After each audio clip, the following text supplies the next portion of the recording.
We're live with Jacorriah Bracey, five-star recruit, #1 in Mississippi, top 50 national recruit.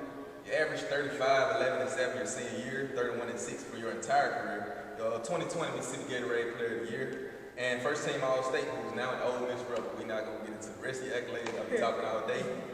But what's kind of crazy to me is you averaged 31 and 6 for your entire career.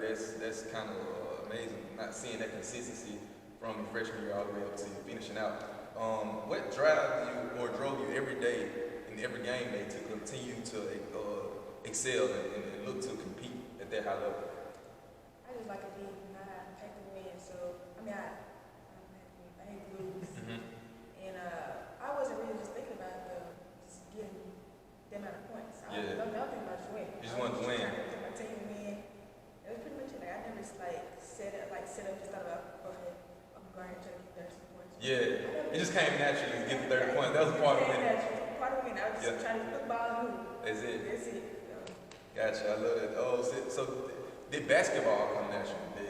Did you start off playing basketball? Did you play any other sports?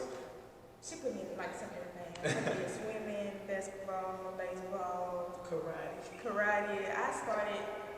To be honest, I don't think basketball was even like we started off with like softball. So athletics was just it was just everything. I did everything. Gotcha. Just to be like, just doing stuff. Do you think that kind of helped you play basketball? I definitely think that did. I definitely think me playing on different sports kind of like helped me transition over to basketball. Make me like more, I don't know. Honestly, I think when looking at everything, the first book she started off with was softball. Yeah. And so pretty much we started off with softball. She was at third base, and then they played her at first base. And so she did that for a while, and then we went into we were actually leaving softball practice, going to swimming practice, and then going to karate practice. So we were actually doing 3 sports at one time. And so what that did was just make her a better an overall athlete. Because when you're looking at swimming, your endurance, and the build, as far as just getting your body conditioned to stamina, while you're in the water. And then we were talking about karate, as far as they were crazy about her kick. And it was like she had a nice high kick or whatever. I don't even know what the thing was karate. But she was just always a talented athlete. And of course, myself and her dad played basketball. So that just pretty much what we actually pushed her. She broke her finger one day in karate, so we left karate alone. And she made it to a brown belt, and I was like, we done with these or whatever. Because I was like, you got to play basketball. And so that was the end of that. So me and her dad just pursued a career in basketball. For real? Yeah. It still bothers you a little bit? My dad, he said that he think that that's where I be in basketball because of my shot. I always finish with his finger. But that's the one that kind of bothers you a little bit. So what was the importance of having your mom, daddy, your family 110% behind you in your sports journey, your life journey? What is the impact of that? That's a big impact because they push me to go for like every day. That's how we talk about it. Here they just push me. It's very important. Okay. And so what's the secret or the plan to actually coach your daughter? Not just coaching your daughter, but coaching a competitive athlete. There's actually no plan. There's no recipe. It's just simply anytime you're thinking about players, you want to build a relationship with your player. Okay. Of course, when you're talking about coaching your own child, the relationship is already there. The respect is already there. So it's not much you actually have to do. But the thing for me was she actually had a wonderful sounding board when you're going back to the family. My family is a sounding board that kind of pretty much they step in and they kind of divide, which is to draw a line in the sand, because sometimes you can let coaching overbear your mother or parents. And so my family were the ones that actually came in and actually stepped in and was like, okay, you're doing too much. It's time to settle down. And so if I'm too hard or if I was too hard on anything, they came in and immediately let me know, okay, this is it. So not only did she have family behind her, but you also had the same family that... It's the same family. It's the same family. Her dad, my sister, my brothers, her uncles on her dad's side. Everybody pretty much pitched in. Everybody pitches in. My grandma, everybody pitches in when it's like, okay, it's too much. And they always talking about how she's a good child overall. And of course, with me, I'm pushing because coaching me. That's this is what she needs to do because everybody's coming at her. You talking about a kid scoring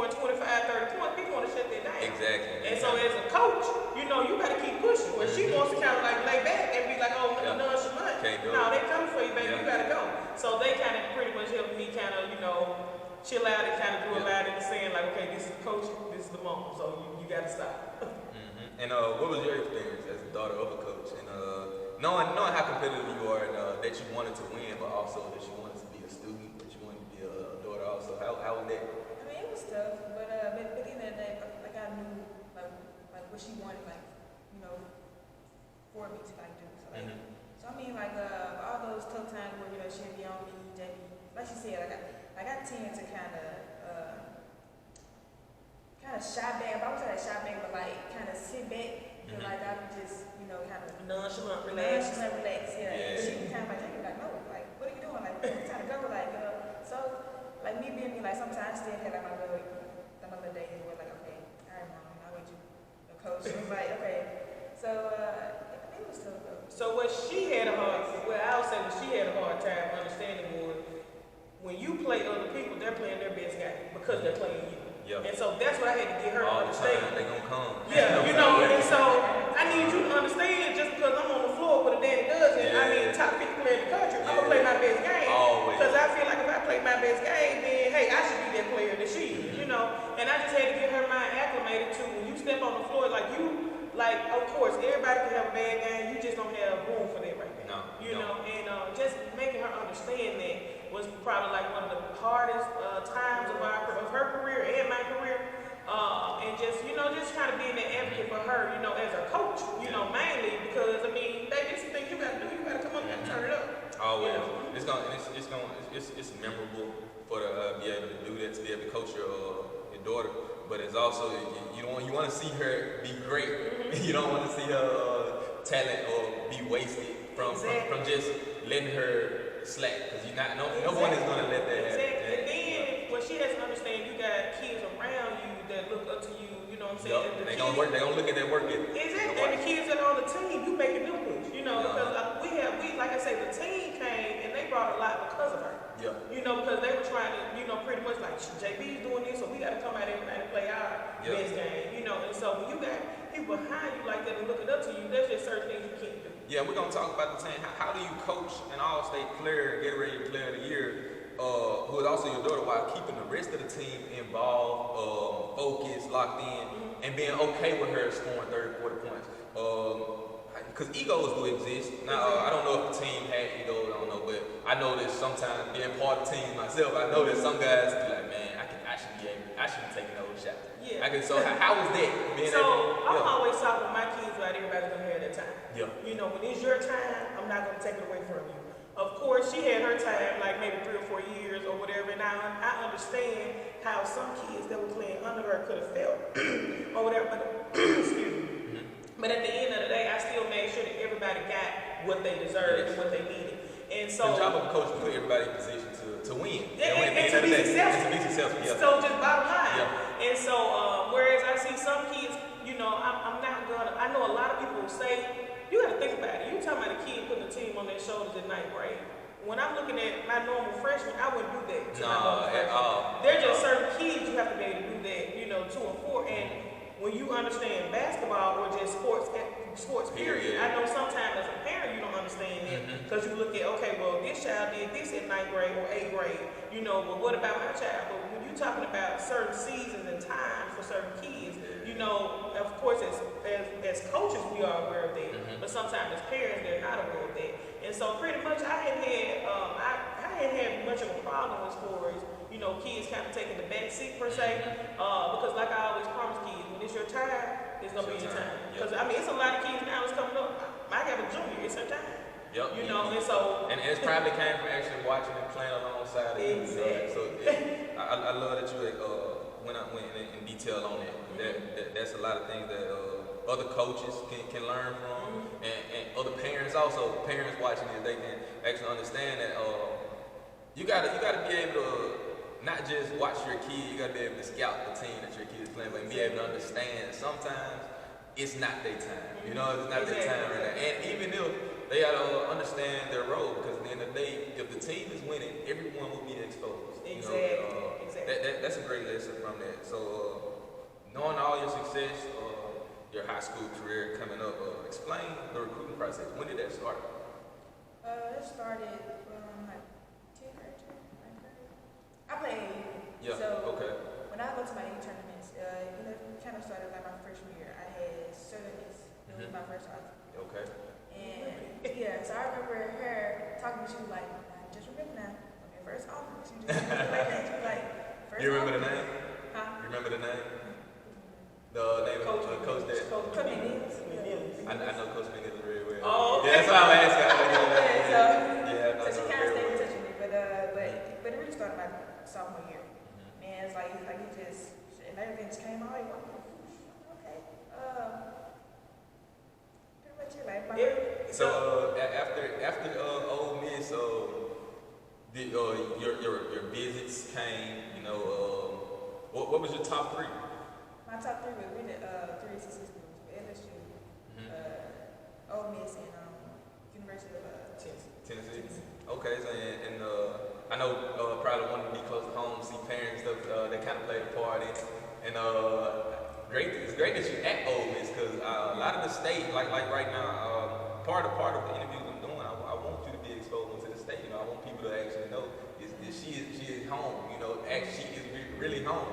And that's going to actually be a big part of you continuing to excel, fan base, people coming to see you play. That will kind of motivate you and drive you. I know they will because the family has been a big part of your success so far.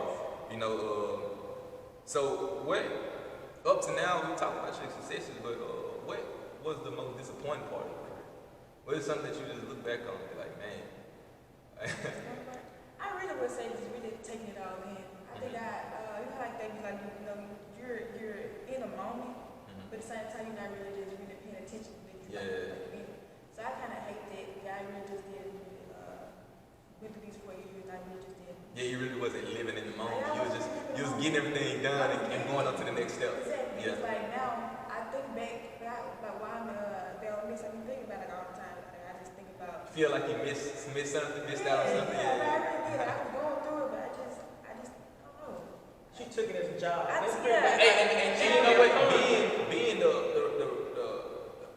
class athlete that you were, that happens. You know, sometimes you gotta be so focused on getting to where you have to be that once you get there, you look back like, man, maybe. But it's all part of the process. You know, it's all part of that process. You know, you'll grow, you continue to learn.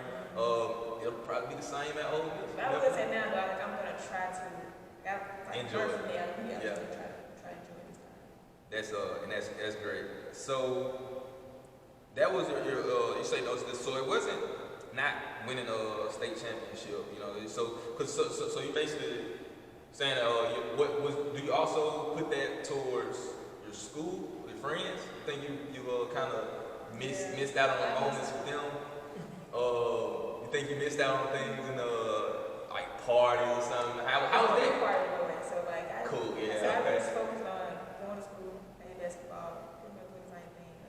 I'm pretty just like I was just Focus. Yeah, just laid back, nothing like Mom said. You know, cool, I got you, chill. Now, don't get me wrong. I'm excited about that. Yeah. But I want her to, like I always try to tell her, enjoy. And that was one thing, and that was what one of the recruiters told us. She was like, just pretty much enjoy your baby last year. Your baby's going to be a star. And that's one thing I tried to preach to her, like to just be, just have fun. Yeah. And it's hard to have fun when you want to win, though. Yeah. That's hard. So, what was your most memorable experience? What's something that you got things that you wish you could have lived in. What is some things that you won't forget? Something I won't forget would definitely be like the time before we play the game. That was fun. Where the team got together, we were in one of the rooms, and we said, talking, playing around. Pre-game hangouts with the team. Hang out with the team. Now that was the best time. I'm not gonna lie. We had like everybody here. Boys basketball team, girls. This music. Yeah. Love that. What was the biggest lesson basketball has taught you? Biggest lesson? Definitely what she said, because I was always just let people do what they want to do. I would say. So pretty much when I go to like the next level I just know now, I'm gonna compete like every day. Like I'm not gonna sit back and let you try to come at me. I'm gonna go ahead and shut it down from the start. And that's it. I learned that from here. I'm glad she learned it already. She learned already. Yeah. That's it. So watching your game, I saw I'm a big fan of basketball. I'm a big fan of every sport, you know. So I do a lot of film. I scout a lot of people, you know. I watch, and watching your game, I see no offensive flaws. You know, some things, you know, I'm gonna let you say what you think it is. You know, so what do you think you can improve? But I mean, I think everybody can improve on something. I know like me, I have a lot of room to improve. Me would be like my size. I think that's a big thing. That's always gonna help at the next level. But really just taking the hit, taking the contact, like from drive to goal. My defense, I think I need to work on that as well. Ball hand, I can always work on that because I'm a PG. Yeah. So I need to work my ball hand more. My shot is being more like where it's going in. Being more consistent. Being consistent route. You know, that always help. You know, picking your spots. You know, because every level you go up, you know, everyone is as good or can be as good as you. You know, so being competitive, that's I think that'd be one of the main things. Stay locked in, stay competitive, because people will come at you. But as long as you're just as you don't even matching their level of energy, you don't have no problems. You know, just continue to do that, and you'll always have teammates that'll have you back. You know, it's the same way you had here. You'll always have family behind you. So, what are your goals for this upcoming year? My goals is definitely just to be able to get in and kind of like see like what can I like get better on. I don't like this year, like this is really just like a teachable year for me. I'm trying to get in, learn where I can learn, see how everything works, college basketball. You know, it's different from high school. So I think like this year just like definitely to see what do I need to do to like get better for my next 3 years. Gotcha. So that's very important. So how has the pandemic affected that? Has it affected it any? It has affected a lot. Yeah. And I did not get the traditional college experience. I think like the It'll come. Hopefully, it'll come. You know. So the basketball camps, how like the real practice is gonna be. Like, have you been able to bond with any of the team or the coach that you wanted to? That's pretty much like who we've been around. Like the whole time we've been like we left like in the summer to now. That's who we just been around each other. The team coaches. What is one thing that you love about the coach or some of your teammates? Competing, like it's like it's. They love to compete. I swear, like we compete all the time. Oh my God, I like love it. even like off the court, like it's just so fun. Like it's dope.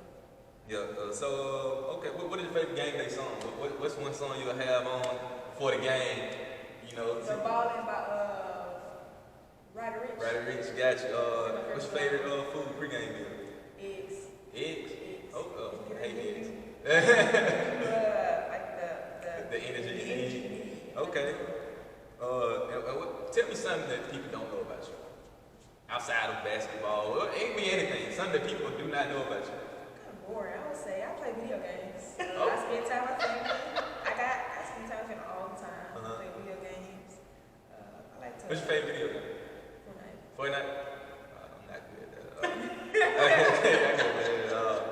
So, you say you're kind of boring, but I don't think that's kind of boring. I think it's just something that you probably don't realize. I wouldn't say I'm bored, but I would say I was not the regular teenager. Teenager that want to go. Just being your own zone a little bit. I got to stay myself. I got you. It's been great kind of understanding the journey, hearing about and actually watching and seeing your success throughout your basketball career so far. And not only have I been watching, a lot of people have been watching. A lot of athletes want to get to where you've been, #1 recruit in the state. A lot of athletes want to be a wanted recruit. You know, a lot of athletes want to be a state player of the year. A lot of people want to lead their teams. It's hard to get there, to get to the state championship game. A lot of people can't do that, and it's hard to do it. And you did it. And Coach, you did a good job as well. Not only leading her and teaching her the right way to become successful, and whether she got it the freshman year or now, you can see that she's understood, what she got to the next level. So, how can you apply everything your mom has taught you, coach has taught you, and everything you've learned so far in these last few months at Ole Miss and throughout your whole entire basketball career? What is one thing that you can tell your peers who want to get to the level you are? And what's one thing you tell the next generation of young girls that's coming up watching you who want to be successful as you are? What's one thing you can tell them? And just never stop. If you have those big goals and dreams, I mean, go after them. Like they're easy to get. I won't say easy to get, but you can get them if you put in the work for it. You know what I'm saying? Like I put in the work. Like I just stop. I would tell somebody if you want to really get somewhere, but you have to do. You have to. You have to. And like it's just like it's not like a over nice and safe thing. Like you have to do the work like to get to where you're supposed to. That's what I would say. And like what I always tell her, also what I always tell people when they're always talking about how good she's doing, I always tell them, man, we invest a lot of time, a lot of money, Yes. I mean, we had long summer. Say that again, because a lot of people don't understand. You have to invest in your gifts, and even it can be a gift to you. But for you to get to the next level with that gift, you have to invest in it. You'll just be a good player, you know what I'm saying? But other than that, to do, you have to invest in your time, your money, your energy. You have to invest in everything. You have to invest it all. And I'm glad you guys sat down with me today. And hopefully, you know what I'm saying, when people see it, they can understand, what it takes to get to where you are. Being a present day legend. That's what you are. You are a legend. And people haven't done what you've done here, let alone the Delta. So we're gonna put this out for people to see and understand. Glad to cover your story. All right, thank you. I ain't take long at all, did it? No, I ain't take long at all. Great to meet y'all. Hey, look.